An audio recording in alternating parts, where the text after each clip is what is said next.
മഹാഭാരത കഥകളുടെ മറ്റൊരധ്യായത്തിലേക്ക് ഏവർക്കും സ്വാഗതം.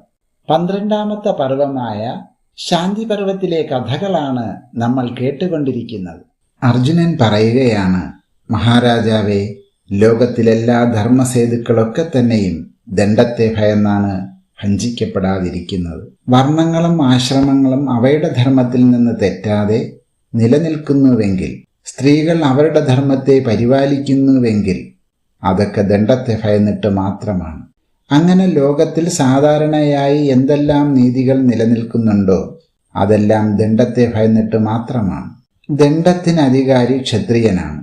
അപ്പോൾ ക്ഷത്രിയൻ ദണ്ഡത്തെ പാലിക്കാതെ തപസ്സെന്നോ ബ്രഹ്മനിഷ്ഠയെന്നോ പറഞ്ഞ് അലസനായിരുന്നാൽ ലോകസ്ഥിതി എത്ര അപകടമാകും.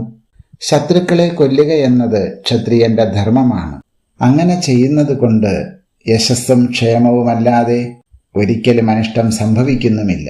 ഇത് മനുഷ്യരുടെ മാത്രമല്ല, ഇന്ദ്രാദി ദേവന്മാരുടെയും അവസ്ഥയാണ്. ഇതൊക്കെ അങ്ങേക്ക് അറിയാവുന്നതല്ലേ? പിന്നെയും എന്താണ് മൗഢ്യത്തോടുകൂടി സ്വധർമ്മത്തെ വിട്ട് കാടുകയറാൻ തുനിയുന്നത്? ഇത്രയും വലിയ അധർമ്മം മറ്റെന്താണുള്ളത്? എന്നിങ്ങനെ അർജുനൻ പറഞ്ഞപ്പോൾ ക്രുദ്ധനായ ഭീമസേനൻ പിന്നെയും യുധിഷ്ഠിരനെ നോക്കി പറയുവാൻ തുടങ്ങി. മഹാരാജാവേ, അങ്ങേക്കറിയേണ്ടതായിട്ടൊന്നുമില്ല, അങ്ങയെ അറിയിക്കേണ്ടതുമൊന്നുമില്ല. അല്ലെങ്കിൽ അങ്ങയെ ഉപദേശിക്കാനുള്ള പ്രാപ്തി ഞങ്ങൾക്കൊന്നുമില്ല താനും. എങ്കിലും വ്യസനം കൊണ്ട് ചിലത് പറഞ്ഞു പോവുകയാണ്. അങ്ങതിനെ ശ്രദ്ധിച്ചു കേൾക്കണം.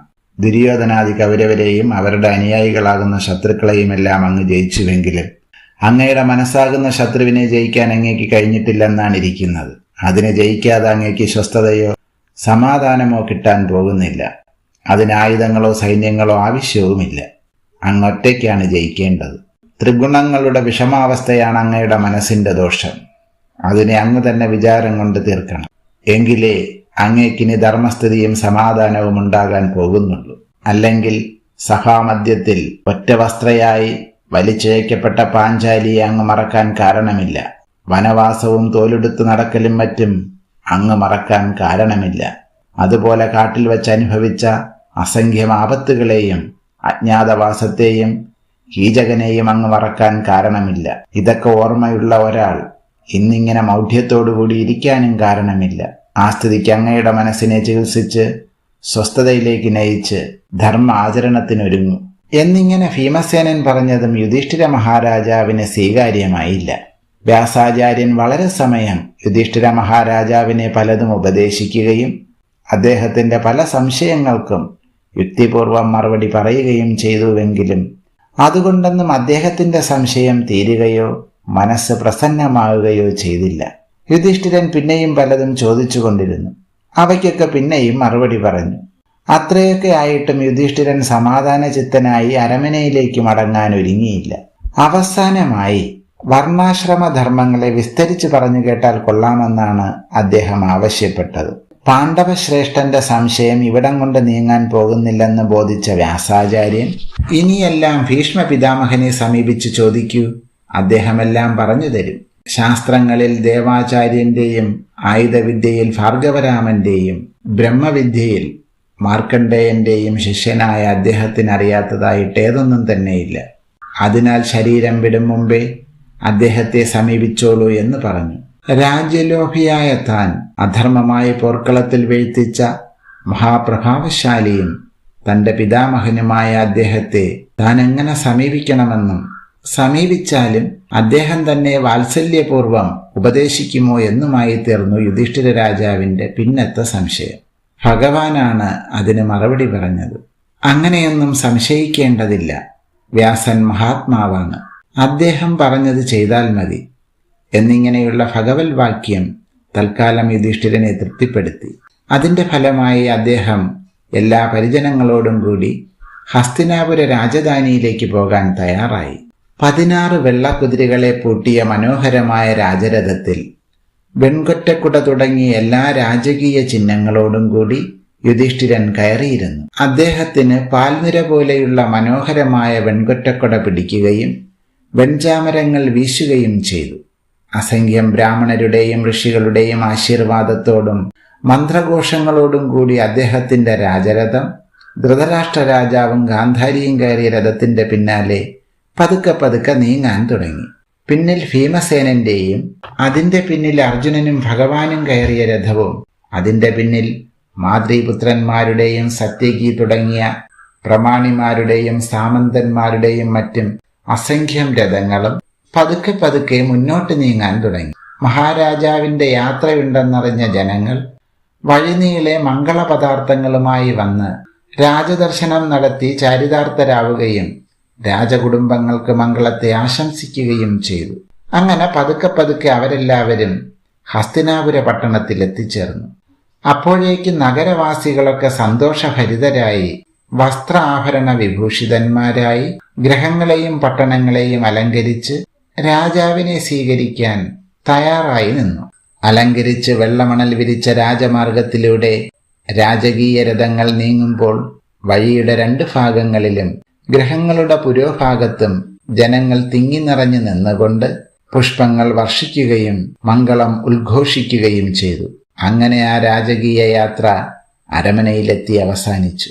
എല്ലാവരും വാഹനങ്ങളിൽ നിന്നിറങ്ങി അവരവരുടെ ഗൃഹങ്ങളിലേക്ക് കയറി. വളരെ ഭംഗിയായി അലങ്കരിച്ച് രമ്യഹർമ്മങ്ങളിലേക്ക് യുധിഷ്ഠിര മഹാരാജാവും പരിജനങ്ങളും കയറിയപ്പോഴേക്ക് ധാരാളം ബ്രാഹ്മണരും സാമന്തന്മാരും മന്ത്രിപ്രമുഖന്മാരും മഹാരാജാവിനെ മംഗളപദാർത്ഥങ്ങളോടും മംഗളാശംസകളോടും കൂടി എതിരേറ്റ് സ്വീകരിച്ചു. വളരെ സമയം ബ്രാഹ്മണരുടെയും മറ്റുള്ളവരുടെയും ആശംസകളെയും അനുമോദനങ്ങളെയും ശ്രവിച്ച് യുധിഷ്ഠിര മഹാരാജാവ് സന്തുഷ്ടനും തൃപ്തനുമായി. തൽക്കാലത്തേക്കെങ്കിലും അദ്ദേഹം കഴിഞ്ഞുപോയ ദുഃഖാനുഭവങ്ങളെയും അകൃത്യങ്ങളെയും ഒക്കെ വിസ്മരിക്കുക തന്നെ ചെയ്തു. ആ സന്ദർഭത്തിൽ രസകരമായ മറ്റൊരു സംഭവമുണ്ടായി. ആകൃതി കൊണ്ടും വേഷവിധാനങ്ങളെ കൊണ്ടും ബ്രാഹ്മണനെന്ന് തോന്നുമെങ്കിലും മുഖഭാവം കൊണ്ടും വികൃതങ്ങളായ നോട്ടങ്ങളെ കൊണ്ടും രാക്ഷസനെന്ന് തോന്നപ്പെടാവുന്ന ഒരാൾ അവിടെ എത്തിപ്പെട്ടു. അദ്ദേഹം പെട്ടെന്ന് ബ്രാഹ്മണരുടെ മുന്നിൽ യുധിഷ്ഠിരന് അഭിമുഖമായി നിന്നുകൊണ്ട് പറയാൻ തുടങ്ങി. യുധിഷ്ഠിര മഹാരാജാവേ, അങ്ങയുടെ പ്രവൃത്തി വളരെ ഹീനമായി പോയി.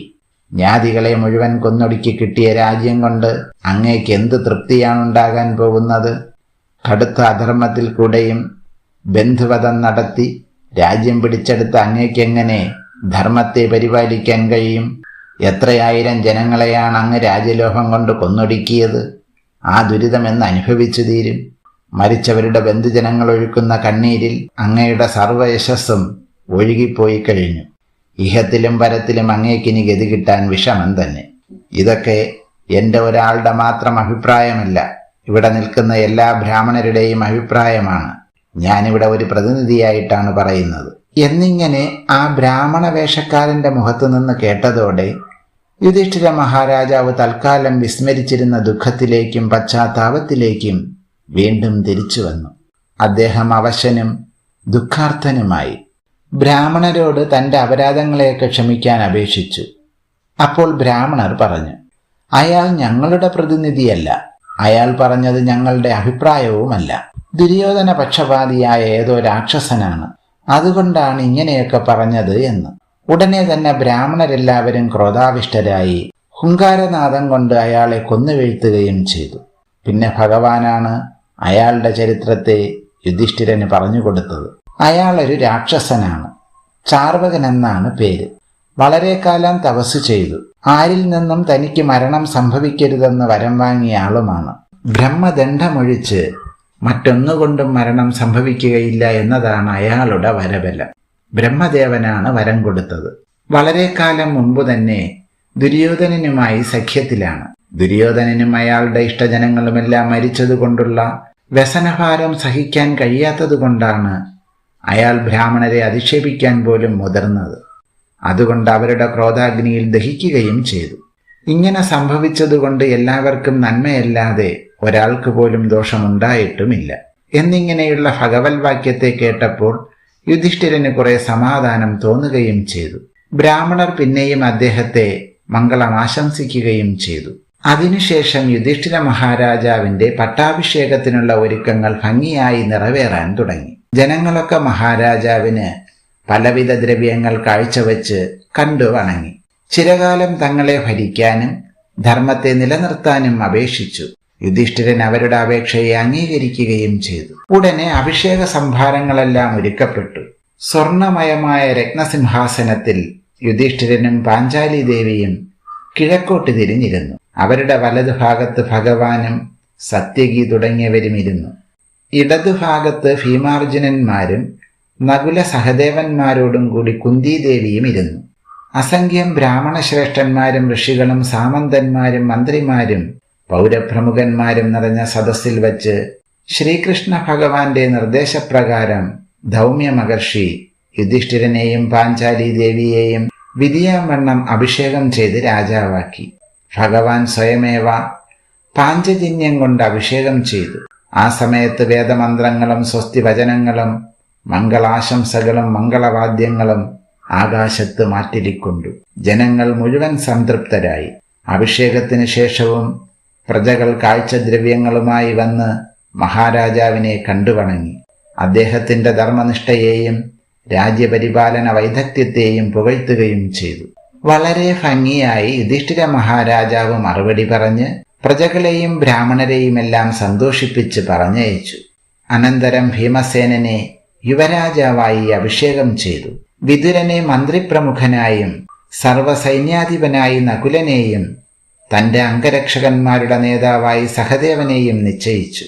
അനന്തരം അവരവരുടെ ചുമതലകളിൽ എല്ലാവരോടും ജാഗ്രതയായി പ്രവർത്തിക്കാൻ നിർദ്ദേശിക്കുകയും ചെയ്തു. ശത്രുക്കളുടെ നീക്കങ്ങളെ നോക്കി തക്ക സമയത്ത് തക്ക നടപടിയെടുക്കാനും ചാരപുരുഷന്മാരെ വേണ്ട പോലെ നിയന്ത്രിക്കാനുമാണ് അർജുനനെ അധികാരപ്പെടുത്തിയത്. ധൃതരാഷ്ട്ര മഹാരാജാവിന്റെ അഭിപ്രായങ്ങളെ എല്ലാവരും മാനിക്കണമെന്ന് പ്രത്യേകം നിർദ്ദേശിക്കുകയും ചെയ്തു. അങ്ങനെ യുധിഷ്ഠിര മഹാരാജാവിന്റെ ധർമ്മനിഷ്ഠമായ ഭരണം നിലവിൽ വന്നു. രാജസഭ കൂടലും മന്ത്രാലോചനയും നിയമപരിപാലനവുമെല്ലാം വേണ്ട പോലെ നടക്കാൻ തുടങ്ങുകയും ചെയ്തു. ധൃതരാഷ്ട്രനെയും ഗാന്ധാരി ദേവിയെയും അപ്പപ്പോൾ ചെന്ന് കണ്ട് അവരുടെ ഏതൊരഭീഷ്ടവും നിറവേറ്റിക്കൊടുക്കാനും അവർക്കൽപ്പം പോലും അസുഖം തോന്നാൻ ഇടവരുത്താതെ സൂക്ഷിക്കാനും വിതുരൻ, സഞ്ജയൻ, യുയുത്സു തുടങ്ങിയ 3 പേരെ പ്രത്യേകം ചുമതലപ്പെടുത്തുകയും ചെയ്തു. അനന്തരം യുദ്ധത്തിൽ മരിച്ച സകല രാജാക്കന്മാർക്കും ശ്രാദ്ധം കൊണ്ട് ഊർധ്വദൈഹിക കൃത്യങ്ങളെ ചെയ്തു. അവരെ ഓരോരുത്തരെയും ഉദ്ദേശിച്ച് അസംഖ്യം ദ്രവ്യം ദാനം ചെയ്തു. പലരുടെയും പേരിൽ തടാകങ്ങളും വഴിക്കിണറുകളും തണ്ണീർപ്പുരകളും ഉണ്ടാക്കിച്ചു. ധൃതരാഷ്ട്ര മഹാരാജാവിനെ കൊണ്ട് അദ്ദേഹത്തിന്റെ മക്കളുടെ ശ്രാദ്ധം പ്രത്യേകമൂട്ടിച്ചു. പ്രജകളെയും പൗരമുഖ്യന്മാരെയും വേണ്ട പോലെ മാനിക്കുകയും അവരുടെ എല്ലാ കാര്യങ്ങളിലും നീതി പുലർത്തുകയും ചെയ്തു. അങ്ങനെ എല്ലാ പ്രകാരത്തിലും തന്റെ കടമകളെ നിറവേറ്റിക്കൊണ്ടുള്ള നല്ല രാജഭരണത്തെയും നീതി നിർവഹണത്തെയും സ്ഥാപിച്ചു. യുധിഷ്ഠിര മഹാരാജാവിന്റെ ധർമ്മനിഷ്ഠമായ ഭരണത്തിൻ കീഴിൽ പ്രജകളെല്ലാവരും വളരെ തൃപ്തരും സന്തുഷ്ടരുമായി തീരുകയും ചെയ്തു. ഈ കഥാഭാഗങ്ങൾ ഇവിടെ പൂർത്തിയാകുന്നു. ബാക്കി കഥകൾ അടുത്ത ഭാഗത്തിൽ കേൾക്കാം. നന്ദി.